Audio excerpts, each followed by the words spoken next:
Hello everyone, my name is Laura Forsick. I am the Executive Director of space consulting firm Astrolytical and the mother of 5 young children. As of this recording, I am 8 days postpartum, so my 5th child is currently 8 days old. I want to show you how I work with a newborn. There are a number of caveats that I am going to be talking about later in this video. So I do want to say that there are a lot of things going well for me that may not be applicable to you and may make life a little bit harder for you if you were to work with a newborn or a very young baby. Flexibility has been key to my entire working motherhood. I started my company Astrolytical when my first child was a newborn, and I started it with the intention of being a working mother, working from home. And there are a number of things that I can do to make my life a bit easier, such as the flexibility of when I work and at what pace to work with these clients so that I can really ease into it as my new baby grows a little bit more independent from me over time. And with that increased flexibility, it means that I can get things done pretty much whenever I want. I have some scheduled business calls, so those are on a strict timeline, but otherwise I can get my work done whenever it is I please. And that can be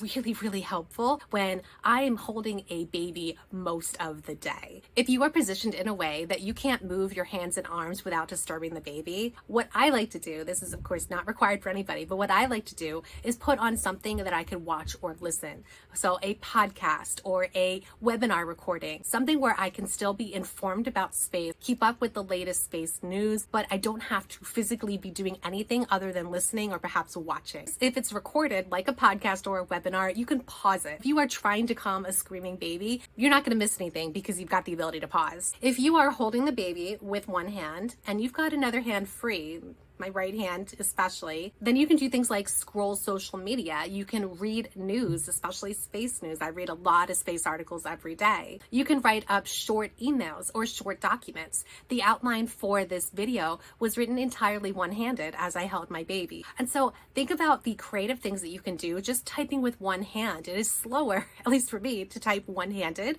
but it is something I've learned to do fairly quickly with practice. And especially with predictive technology, if I'm writing an email, a lot of times Gmail knows what I want to say and will fill in some of the words for me, and that makes it even quicker. Something I used to do a lot earlier in my motherhood was voice dictation. I haven't done that a whole lot this time around simply because our house is very loud, and so it's really hard to do accurate voice dictation if there's a lot of other noise. However, if you have the ability on your computer or your phone to write things through voice dictation, I actually wrote most of my first book through voice dictation. That is a really great assistive technology if you don't have the ability to type very well. There are times when the baby is in a deeper sleep and I can just have the baby sleeping in my lap and I've got both hands free. And that is the key to my productivity, is baby sleeping peacefully, I'm here watching baby, and I can type really fast whatever longer documents need to be written or longer emails or things that I really truly need to focus on because I'm not so focused on taking care of the baby.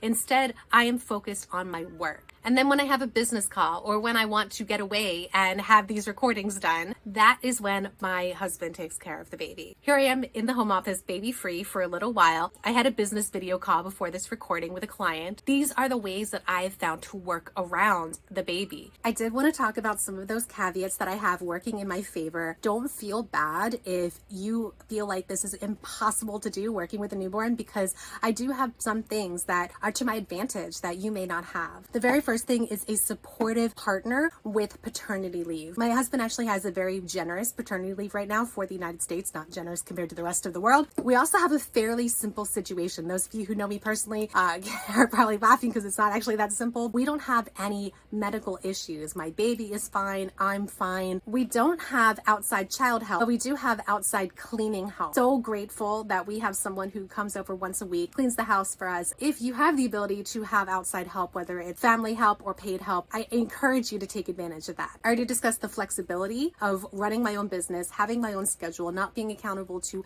anybody else except myself and my clients who I work with, and I determine the pace and the schedule and all of that. I also have a team which helps me so that I am not frantically trying to do all the things in my business. I can hand things off to my team. They are here to support me so that I can maintain that flexibility in my schedule and flexibility in my workload. And finally, we are grateful to have a fairly large home where where I can isolate myself, for example, in the home office where it is fairly quiet. Maybe you heard some things in the background I don't know. I always wonder how much that translates through the walls, but very, very grateful that I can escape the noise of the kids so I can take those business calls, so I can do those recordings, so I can do things in a more quiet environment away from the rest of the kids. And honestly, the hardest part about having a newborn and multiple other kids is taking care of my other children. If you are curious, I made a video before the baby was born about how I run a business and work from home with 4 kids. I'll link that up above. Last piece of advice, if I could, please get some sleep and take care of yourself physically, because if you don't have sleep, if you don't eat or drink, then you are not going to be able to focus on work or your baby.